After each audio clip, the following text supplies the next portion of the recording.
julle, ek gaan nie vir wat aangaan met die reeks nie, ek sal probably later weer met die preek aanbou. Maar hy het seker nou al 2 weke terug begin, want sy dink ek met hierdie ding, dis 'n ding wat oor gepraat het in 2009.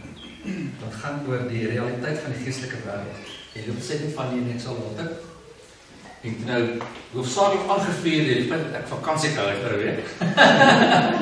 Dis het toe 'n handige ding om te sê ek my vrou is regtig gemaak.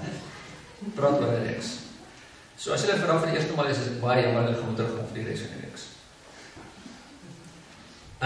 So vandag is 'n inleidende storie.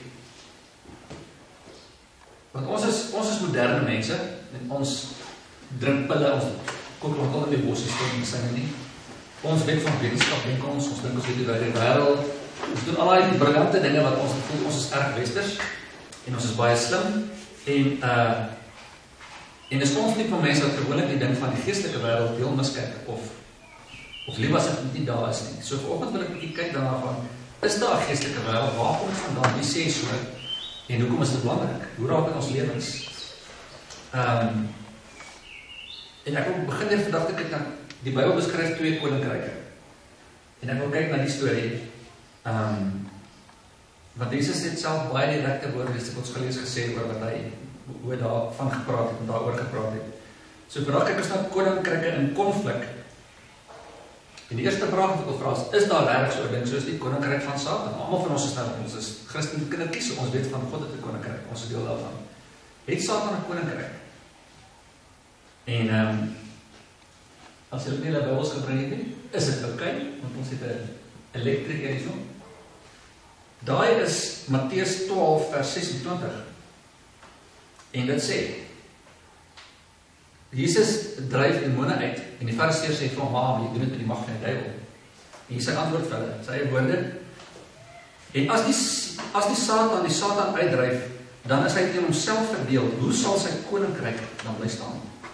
Jesus praat van Satan se koninkryk, wat obviously nie so stupid gaan wees dat hy homself aanval nie. En in vers 28 sê dan, maar as ek deur die gees van God die duiwels uitgedryf het, wat ek gedoen het, dan het die koninkryk van God by julle gekom. Dit is 'n teken van my koninkryk wat hier is. Die feit dat ek die gees gebruik het om hierdie demone uit te dryf. So Jesus beskryf dan as uitbreiding van Satan in die koninkryk. Dis wat ons mense doen. En Jesus se toetrede tot ons wêreld was die finale en triomfante aanslag teen die koninkryk van Satan gewees. So as ons deel van God se koninkryk is, teen wie is ons in opstand of met wie is die konflik wat ons in is? Hoekom is dit belangrik? Hoe raak dit ons lewe? Al daai dingetjies wat ons nou 'n bietjie gaan kyk. Lees vir julle 1 Johannes 5 vanaf vers 18. En ons weet dat elkeen wat uit God gebore is, nie sondig nie, maar hy wat uit God gebore is, bewaar homself en die bose het geen vat op hom nie. En ons weet dat ons uit God is en die hele wêreld in die mag van die bose lê. En ons weet dat die Seun van God gekom het en ons verstand gegee het om die waaragtige te ken. En ons is in die waaragtige, in sy Seun, Jesus Christus. Hy is die waaragtige God en die ewige lewe. My kinders, bewaar julle self van die afgode. So obviously die ding wat ek wil uitwys, daar is vers 19 wat sê, die hele wêreld lê in die mag van die bose. Kan jy die rol, die status van Satan sien van die van wat hy het dan so? En is dit deel van jou wêreldsbeskouing? Erken jy dat hierdie wêreld wat ons in lewe, daar is 'n geestelike koninkryk van Satan en die Bybel sê die hele wêreld lê in sy mag. Dis wat in ons opstand is. En om hierdie realiteit te ontken, julle gaan nie maak dat die realiteit weg gaan nie, dit gaan maak dat jy weerloos is. So ek ook om jou toe te rus met kennis aan die een kant en prakties wat jy kan doen van hoe funksioneer ons dan in hierdie storie as dit die waarheid is. Wat beteken dit as die wêreld in die mag van die Satan lê? Dit beteken hy is die heerser van hierdie wêreld en hierdie wêreld waar ons lewe is 'n bose wêreld. Die tyd waar ons lewe is 'n bose tyd. En frankly is dit presies wat die Bybel vir ons sê daaroor. Galasiërs 1 vers 3 en 4 sê hierdie: genade vir julle en vrede van God die Vader en ons Here Jesus Christus, wat homself gegee het vir ons sondes, sodat hy ons kan uitred uit die teenwoordige bose wêreld. volgens die wil van ons God en Vader. So daarso is dit. Dit sê, hierdie wêreld is, die wêreld is teenwoordige bose wêreld. En God kom red ons hier uit. Dis die eerste ding wat gebeur. Efesiërs 5 vers 16. En koop die tyd uit, omdat die dae boos is. Die tyd waar ons lewe is boos, sê dit. Kolossense 1, vanaf vers 13 en 14. Hy wat ons verlos het uit die mag van die duisternis en oorgebring het in die Koninkryke van die Seun van sy liefde, in wie ons die verlossing het deur sy bloed, naamlik die vergifnis van die sondes. Dit sê ons is, Christus is om red uit die mag van die duisternis en het ons in sy eie Koninkryk ingeskryf. So die wêreld is boos en duister, want die heerser oor die wêreld is boos en duister. En om 'n Christen te word beteken, jy word uit die boose heerskappy uitgered, sê dit, en jy word in die Koninkryk van Christus ingeskryf, Koninkryk van die lig ingeskryf. Kom ons kyk 'n bietjie na, praat van die God van hierdie wêreld. Kom ons kyk daar. 2 Korintiërs 4, vanaf vers 3. Maar as ons evangelie dan nog bedek is dit bedek in die wat verlore gaan, naamlik die ongelowiges in wie die God van hierdie wêreld die sinne verblind het, sodat die verligting van die evangelie van die heerlikheid van Christus, wat die beeld van God is, op hulle nie sou skyn. Dit praat hier so van, daar is 'n God van hierdie wêreld, dat mense se verstande verblind. En obviously, om te praat van 'n God van hierdie wêreld maak sin, as hy dan sy mag lê. Efesiërs 2, vanaf vers 1. En julle het 'n lewend gemaak wat dood was deur die misdade en die sondes waarin julle van tevore gewandel het, volgens die loop van hierdie wêreld, volgens die owerste van die mag van die lig, van die gees wat nou in die kinders van ongehoorsaamheid werk. Satan word genoem die owerste van die mag van die lig. Is dit simbolies? Ek dink nie so nie. Ek dink fisies, die lig wat dit van praat, die stad hier om ons, in hierdie lig is daar 'n bose mag. Party van vertalings praat van die prins van die mag van die lig, owerste, maar hy is die heerser in hierdie lig om ons. En die hele wêreld, en selfs dit, hier waar ons rond beweeg hierso, is nie daar ver iewers op eiland nie, hier waar ons rond beweeg, is sy mag in die gange werk, is sy mag. Hy vorm die eerste tendense van hierdie tyd, en hy doen dit hoofsaaklik hierdie ding deur die kinders van ongehoorsaamheid. Satan vul die atmosfeer waar ons rondloop met sy mag en sy planne en al die dinge, en want hy vrye teels om te werk waar mense in rebellie teen God is. Dis kom hy daar werk in kinders van ongehoorsaamheid. Jesus self verwys op in Johannes, praat hy van die prins op die owerste van die mag van die lig. So is Johannes 12 vers 31. Nou is dit die oordeel van hierdie wêreld, nou sal die owerste van hierdie wêreld buite toe gedryf word. Jesus verwys na Satan as die owerste van die wêreld. Geen die woord, dat sê presies dieselfde. Johannes 14 vers 30, die owerste van hierdie wêreld. Johannes 16 vers 11, owerste van hierdie wêreld wat veroordeel word. So dis wat Jesus self genoem het. Nou as in Johannes 5 vers 19 dan sê dat alles lê in hierdie mag van die bose. Ja, die nuwe vertaling praat van die duiwel, en dan praat van evil one, die heerser van die wêreld, God van die wêreld, al die van goede is. Dan is dit nogal 'n mondvol. So, weer eens net 'n vraag van, is dit hoe jou lewe, is dit hoe jou wêreldsbeskouing lyk? Dis wat die mooi woord gebruik. Want mense voel skoon om met asemhaal uit as jy al hierdie goed op mekaar gesit het van. Dis die krag wat ons in die gangse goed sien jy ook dat jy meer, omdat hy die mag van die wêreld is, die owerste van die wêreld is, prins van die wêreld is, dit beteken alles wat in die wêreld in die gang is, lê in sy mag, so, by extension, die politieke goede, die ekonomie, die entertainment, die onderwys, al die goede wat wêreldgoede is, lê in sy mag, en dit is waarmee ons in konfrontasie staan. Dis ook onhooplik, roer die goed jou hart, as jy daaraan kyk en dink, dit kan nie wees nie. Kan ons nie wees dat mense sulke twak wil hê vir ontspanning nie. Dit kan nie wees dat sulke goed vir jou kinders wil hê nie. Dit kan nie wees nie. Ons is in konflik daarmee, want ons is daar uitgered, maar dit is hoe die wêreld lyk, want dit lê in die mag van die bose, sê die Bybel. Ons was vir 'n rukkie, baie kortliks, het ons begin grawe half in die besigheidswêreld ontmoet. Jare terug. En ek onthou hoe geskok ek was om te sien hoe korrup die besigheidswêreld was. Ek het gedink nogal doen besigheid en mag geld hê en goed. Dit is hoofsaaklik gelieg en bedrieg en getrap op mekaar om die geld uit te kry, om by die geld uit te kom. Dit was vir my 'n groot skok in elk geval. Mens verstaan dit as jy die Bybel glo, want dit is waar staan. So, God kom red ons uit die wêreld uit, maar daai wêreld is 'n baie reël ding. Dit is daar so hoe daarmee deel. Ek wil net vir julle die probleem van oor vir die eenvoudige uitwys hierso. Baie mense reken Jesus het gekom en die Bybel sê ons gaan daarna kyk dat hy die van klaar wil wegkom. En dit is die waarheid. Die afleiding dit kan nie wees nou as van Kidorie, want dit is nie die waarheid nie. Ons gaan daarna ook kyk. Die feit dat Christus jou uit die koninkryk uitgered het, beteken jy behoort anders te lyk, jy behoort anders te daarna te kyk en jy behoort anders te daarna te deel. Maar hierdie koninkryk wat ons in opstand het, is nog steeds 'n gevaar vir ons. Die feit dat dit oorwin is, maak dit nie dat dit nie gevaar vir ons is nie. So ons moet ons oogies oop hou daarvoor.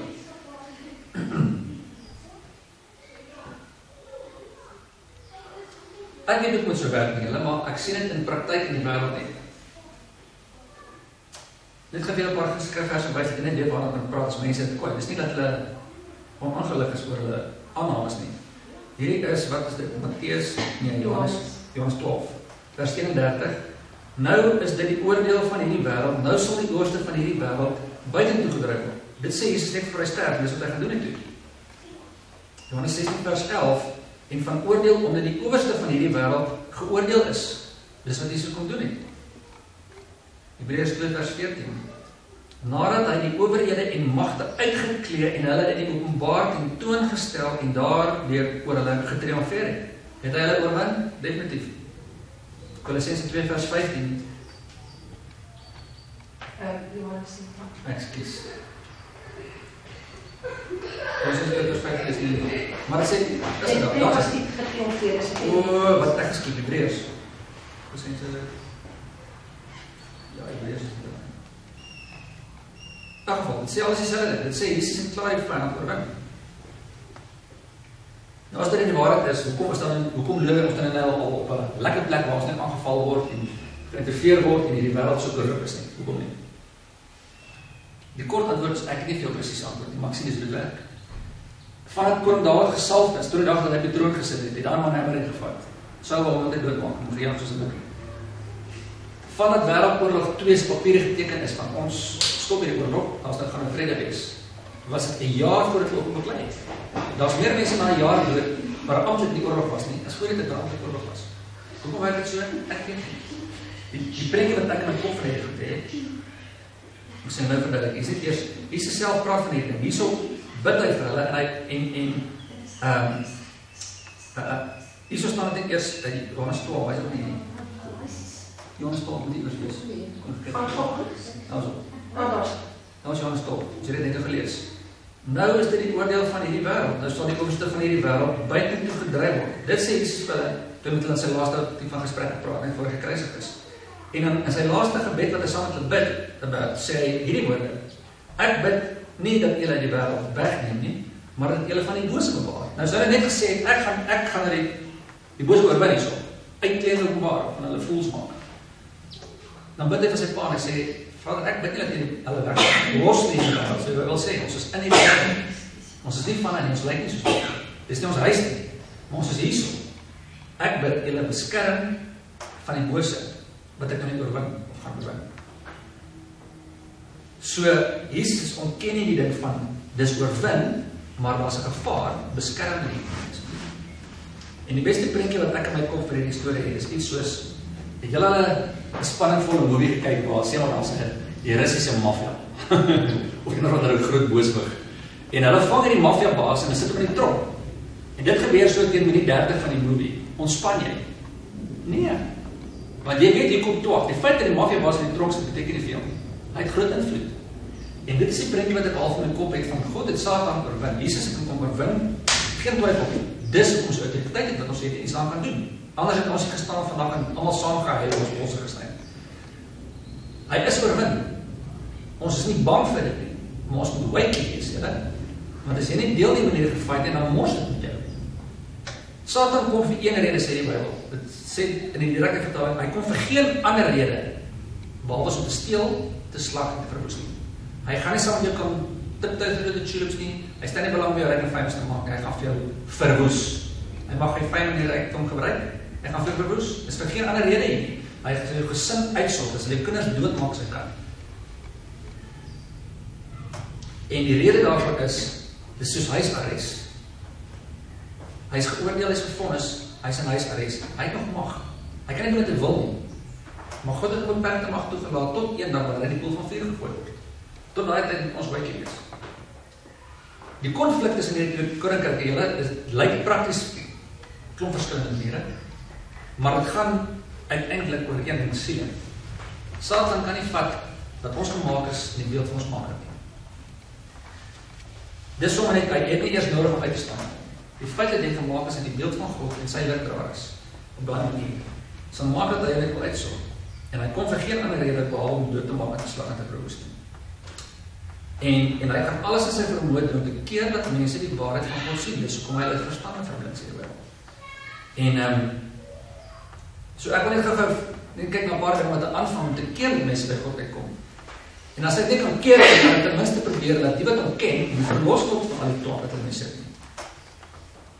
Die dag as jy Jesus ontmoet, julle, wens ek, jy word 'n nuwe mens. Die Bybel sê, nuwe mens. Jou gees word weergebore, jy is vars blommetjie, geen probleem nie.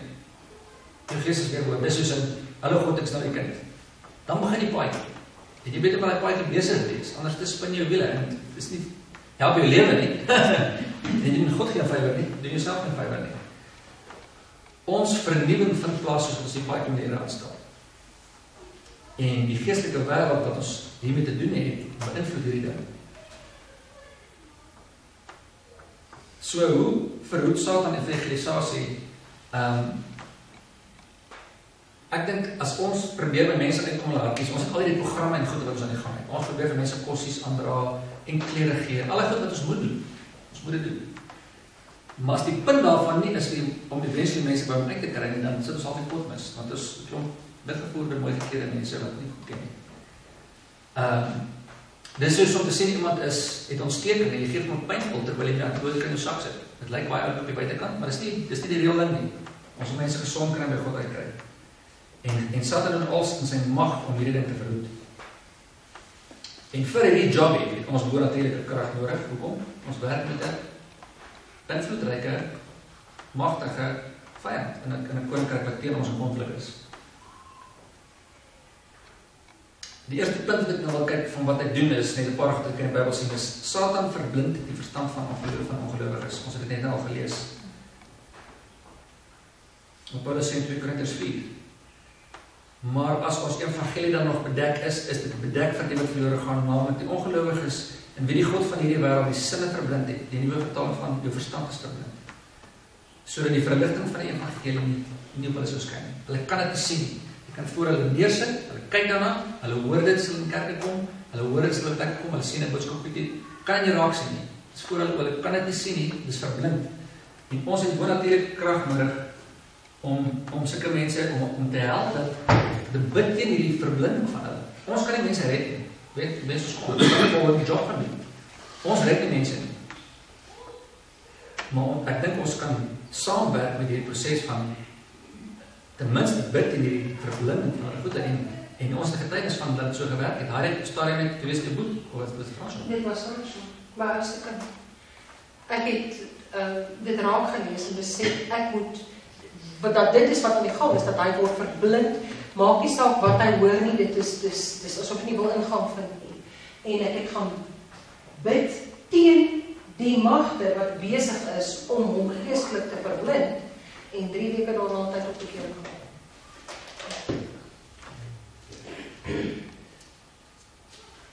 So dit is 'n resep nie met ons leerende mense nie, en ons bring mense tot bekering met ons krag nie, maar ons kan nie dan doen. Die tweede ding wat Satan doen is, hy steel die woord wat mense van God hoor. En Matteus 13 beskryf die proses en die gelykenis van die saaier. En in vers 4 sê dit, en terwyl hy saai, val 'n deel langs die pad, en die vlos van die hemel het gekom en dit opgeëet, en dan verklaar hy dit, in vers 19, as iemand die woord van die koninkryk hoor en nie verstaan nie, kom die bose en roof wat in sy hart gesaai is. Dit is hy by wie ons die pad gesaai is. God se woord val en hy verstaan nie, en voordat wat tyd is om iets te gebeur, voordat dit kan kiem en wortels bietjie skiet. Sê, kom hierdie voels en kom pik het op. En Satan word gesteel julle, en in my kop, die slimste manier hoe Satan dit doen, is met lawaai. Besig wees, net, ek sien nie eers met mense op straat net loop en niks doen nie. Altyd goed is nie oor met die ding, nie eers my goed is nie oor, die rest loop maar die groot het van so op, lyk of, nie eers sê wat nie. Groot frustrasie oor hulle gevlieg het. Maar, allemaal op het goed op hulle kop is, en hy is stap sy TV aan, jy kan nie meer op plekke kom waar daar stilte is, jy sukkel om stilte te kry. En, is nie hoe haar afreelkie, is net waar oor die Godse stem as hy nooit stilte is nie. En ek dink, dit is die amazing ding van die natuur, of deel van die amazing ding van die natuur. En vandag, ons net stil sit. En ek kan altyd met dans die idees, as ek in die kar ronddraai, dink ek helft met my preek. Want jy kan nie iets daar doen, ek het nie radio, ek weet nie so, dis maar dit. Of ek sit met twak in my gedagtes op, ek sit met simpel goed daar. Maar as stilte. Of leer in bad. En ander soortelike indingetjies. Jy het stilte daar. Kan my nie simpel ding. Stilte julle is 'n kosbare ding, en in ons wêreld is dit erg missie. Dit is net 'n praktiese manier waar die woord gesteel word. Jy kan nie oor dink nie. Jy hoor iets sê, jy gaan weg en voorheen op kan krap, die torring in jou kopie daarin gesteel. Dis wat die Satan doen. Die derde ding, Satan gebruik valse wonders en tekens. In ons tyd baie groot storie. Matteus 24 vers 24, want daar sal valse Christusse en valse profete opstaan en hulle sal groot tekens en wonders doen, om as dit moontlik was, tot die uitverkorenes te mislei. Sien dit baie gebeur is daar. Een van die eerste dinge wat Jesus oor praat by is dan 2 Tessalonisense 2 vers 9. Hy wie se koms is volgens die werking van die Satan met allerlei kragtige dade en tekens en wonders aan die leer. Daar is so ding soos 'n valse Heilige Gees.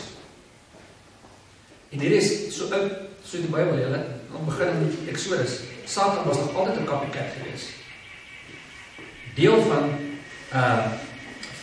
Moses en Aaron se ding toe die koning gaan praat is, wys vir ek stuur jou, sê God, gooi jou kierie daar neer dat die slang word. En ons ken die storie, nie groot ding vir Farao nie. Daarom wat Farao ook die wyse manne en die towenaars roep en hulle, die Egiptiese towenaars, het ook dieselfde gedoen met hulle towerkunste. En dan dink jy 'n towenaar met so 'n hoetjie en 'n stokkie, want jy het te veel boekies gelees toe ek kind was.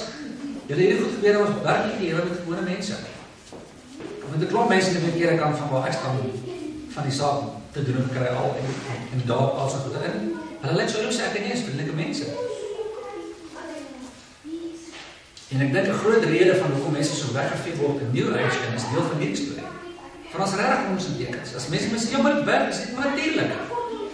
Ons antwoord kan ons nie wees van dis die regte ding wat dit werk nie. Want as 'n klop dat dit nie die regte goed is nie wat werk. Hier staan dit. Wonders en tekens. Gaan ons oorval. Om te probeer om as hulle kan ewen die gelowiges te verlei of te mislei.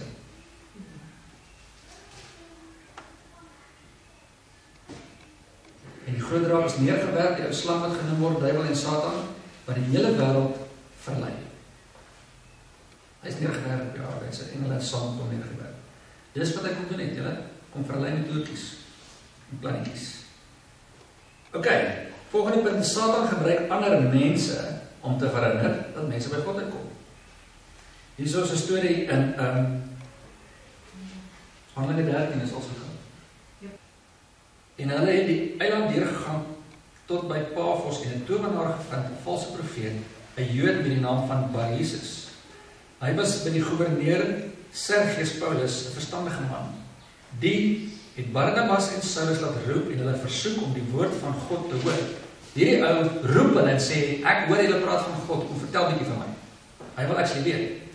Maar Elimas die towenaar, want so word sy naam vertaal, het hulle teëgestaan en het probeer om die gouverneur afkeurig te maak van die geloof. Maar Saulus, dit is Paulus, vervul met die Heilige Gees, het die oë op hom gehou en gesê, kind van die duiwel, vol van alle bedrog en alle listigheid, vyand van alle geregtigheid, sal jy nie ophou om die regheid weer van die Here te verdraai nie. En kyk, die hand van die Here is op jou en jy sal blind wees en die son 'n tyd lank nie sien nie en onmiddellik het daar donkerheid en duisternis op hom geval en hy het rondgegaan en gesoek na mense wat hom by die hand kon lei. Toe die gouverneur dan sien wat daar gebeur het, was hy verslae oor die leer van die Here en het geglo. Hierdie tovenaar probeer elke trek in die boek om te sorg dat die gouverneur by God uitkom het. Nou so klaar het 'n bietjie gevou, en dis wat die Satan doen. Stuur mense, hy gebruik mense om te keer dat al mense by God uitkom. Hy is strategies met 'n plan in die gang. Dis nie sommer net poelende nie. Punt 5, Satan verhinder evangelisasie net in die algemeen. Dis wat hy doen. Daar's nie eers 'n noodwendige hierdie kant en daai kant dingetjie nie.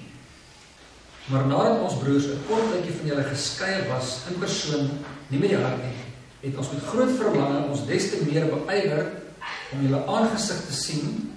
Daarom wou ons na julle toe kom, ek Paulus, meer as eenmaal. Maar, sê Paulus, die Satan ons verhinder. So hy sê nie wat gebeur het nie, maar ons vriend Paulus reis rond, dis wat hy doen. Reis in die wêreld en vertel mense van God. En die Satan verhinder hom vir 'n lang tyd om uit te kom waar hy beplan om te gaan. Dalk het dit al prakties in hulle so gebeur. Hierdie hele seminar en Eskom besluit hulle sit die krag afgedreig. En dit is seminar nie gaan wees. Of jy wil eers hy in jou kar breek. Staf gebeur. Dit is net staf wat hy doen in die pad gooi. Ek sê alles wat gebeur natuurlike wêreld se skuld nie. Maar ek sê jy 'n groot chunk van sy skuld. Ek kan net oor dit was nie. Rukkie terug van die eenvoudige gehoor wat sê, as hy byvoorbeeld iets doen, hy kom op 'n lughawe as op pad na 'n konferensie toe, John Elrich. As hy op 'n lughawe instap en iets gebeur, die ding is vir die vlieg vertraag met 'n paar ure. Voordat hy begin vir praktiese goed soek, gaan staan hy net en bid die bose se werk. Hy sê baie keer sal dit uit, want dis die rede. Nie altyd nie, maar dis baie keer die rede. Laaste punt. Satan gooi selfs Christene in die tronk en vervolg hulle. Hy sal enige plannetjie maak om te keer dat mense by God uitkom. Vrees vir niks, hierdie is Openbaring, 2 vers 10. Vrees vir niks wat jy sal ly nie. Ek praat met die kerk en ek dink wat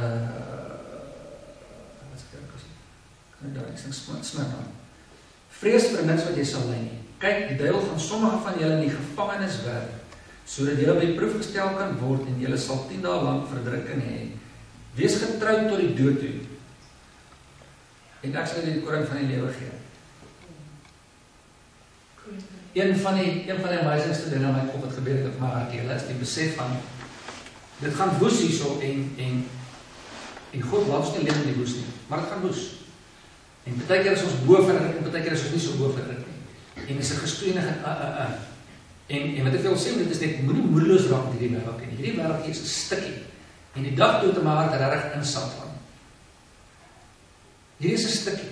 Die ewigheid is die ewigheid. En ons gaan nie vir ewig in 'n hoë diens sit nie. Ons gaan vir ewig saam met God wees. Ons gaan vir ewig saam met hom heers. Ons gaan grootliks aanbid ook. Ek glo dit gaan baie meer aangaan wees omdat God nou ons belê, dis wat ons belê. Dis wat belangrik is wat jy nou met jou siel en gees doen. Dis 'n ewige ding wat ons nie gaan as hierso. En daai ding het gemaak dat ek kan goeie weer gaan hierdie ding. Ja, in 'n tronk, wat sal maak dat mense in tronke ingaan willens en wetens om God se woord te verstaan of enigiets vir God te doen? Hoekom sal hulle dit doen? Hoekom sal jy toelaat dat jy al is dit nie 'n tronk ding nie, maar hoekom sal jy toelaat om ongewild te wees? Want daar's iets groters aan die ander kant. En dis nou gepraat het van Christelike Hellenisme wat sê, as jy gaan glo dat dit wat God vir jou sê om te doen, vir jou eie beswil is en dat die grootste vreugde wat jy gaan ervaar as jy hom gaan glo en gaan doen wat hy vir jou sê, dan maak die ander sterkloos gelukkig sin soos ek sal tronk toe gaan, maar daar's groter vreugde iemand binne die tronk om te doen wat jy moes gedoen het, as wat dit is nie. John Piper gee die voorbeeld van as jy dink dit is simpel. Hy sê ek moet mense gepraat soos in soort extreme sport doen, sê maar wat gaan die Kilimanjaro klim. En hy kom terug as 'n duif wat afgevries. Dis nie baie nice ding om te gebeur nie. Jy bloei teen 'n berg uit tot bo en jy kom terug en dis 'n hele storie, dis ongemaklik. En jy kom terug minus die duim. En as jy sê jy moet werk, sê hy, dis definitief moet werk. En waar dit sê ek gaan volgende jaar weer. Daar's iets om te doen en om te bereik wat moet gebeur. Maar jy moet werk is om opwarmings deur te gaan in die tronk te sit. En dis okay. Want ons weet daar's 'n kroon, ons weet die goed gaan nie na. En wat ons nie hierby gaan uitkom nie, gaan ons daai kant mee aangaan. Dis ek redelijk oortuig. Volhard tot die dood as jy moet. Petrus het dieselfde ding in gedagte hierso. 1 Petrus 5 vers 8 en 9, wees nugter en waaksaam, want julle teestander, die duiwel, loop rond soos 'n brullende leeu en soek wie hy kan versit. Hoe moet julle teestaan, standvastig in die geloof, omdat julle weet dat dieselfde lyding opgelê word aan julle broederskap wat in die wêreld is. Dis nie net jy nie. Almal van ons moet hierdie ding face. Almal van ons moet teestaan, want die duiwel is daar buite, hy loop rond soos 'n leeu. Nie op soek na bokkes nie, op soek na jou. Hy soek by kan verslind. Kyk wie se wilde kry amper moes kyk wie se kinders kan dood kry. Kyk wie kan die grond ontsleep met finansies en siekte en haar. Dis wat hy doen. Dit is die intro vir die storie. Dit skets half 'n wille prentjie, so as jy hierdie in isolasie gaan hoor, gaan jy dalk baie skrik en nie lus nie. Hierdie is half die slegte nuus as daar so iets is. Dis nie die realiteit. Dis nie wat ons slegte is, so dit is. So die res van die reeks gaan ons krap aan, maar hoe werk ons hier en hoe operate ons, hoe bedien ons hier? Vergeet net van hoe lewe, hoe bedien ons mense hier? So vir nou wil ek julle net los met hier is 1 Johannes 4 vers 4, is nie daar nie. Dit sê, julle behoort aan God liewe kinders en die valse profete klaar oorwin, omdat hy wat in julle is, groter is as die duiwel wat in die wêreld is. So voor jy nog die res van die goed weet en jy jou hartie vir ons tuin maak vandag, hou net van daai ding van vandag. Hy wat in jou is groter as hy wat in die wêreld is. Daar's 'n realiteit, maar jy hoef nie bang te wees daarvoor nie. En ons sal in die volgende week kyk hoekom nie en wat doen ons daaraan.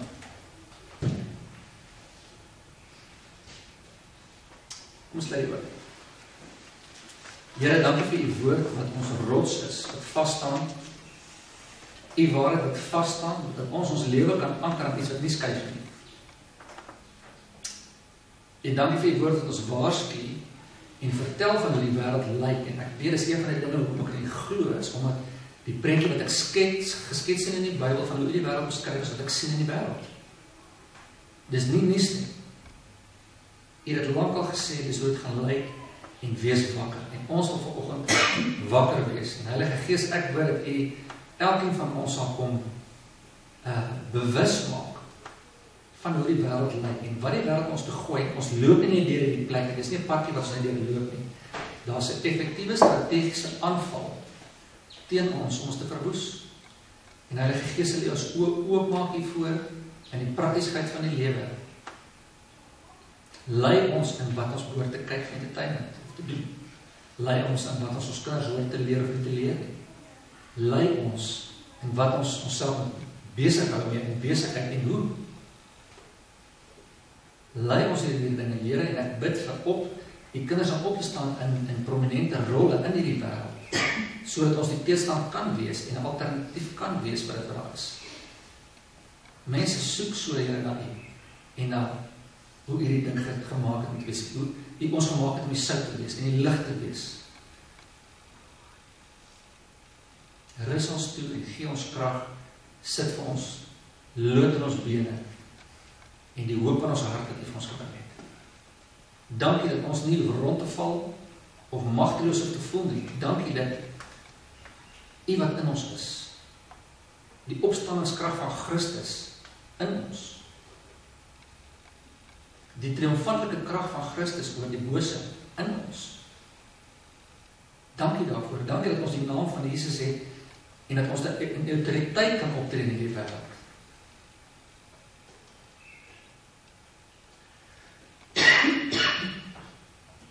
Dankie dat ons gemaak het konings en priesters van die Koninkryke.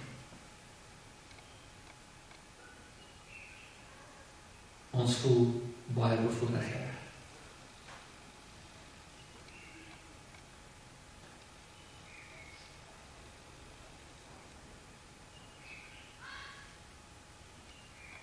En ek bid Heilige Gees dat elkeen die so maar sal ondersoek en ons uitwys waar ons moet aanpas en ons hierdie wêreld sien.